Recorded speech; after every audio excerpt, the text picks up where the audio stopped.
के अखिया के गिरे नैना लोरावा बहेला गंगा धारा। चाचा के अखिया से गिरे नैना लोरावा बहेला जो गंगा धारा।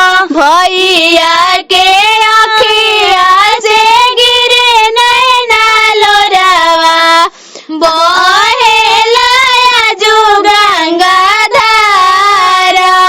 चुटकी भर से दूरावा के पड़ते दुल्हा होई जाई है बहनी तोहार। जीजा आवो तू आंगन में आवो, आंगन में आके जल्दी से दूध डालो। आवो जीजा आवो तू आंगन में आवो, आंगन में आके जीजा के सिंदूर डालो।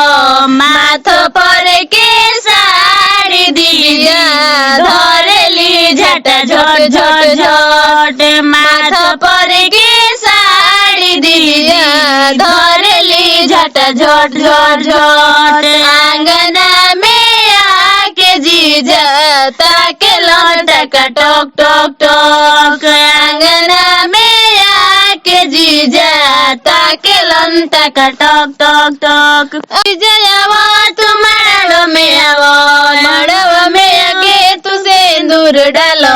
आवो जीजा आवो तू मड़वा में आवो, मड़वा में आके तू सिंदूर डालो। आंगना में आके जीजा ताके लौटक टोक टोक टोक। माड़ो में आके जीजा ताके लौटक टोक टोक टोक। माथ पर के साड़ी दीदी धरेली झट झट झट झट। माथ पर के साड़ी दीदी धरेली झट झट झट झट। आंगना में आके जीजा ताके लौटक टोक टोक टोक।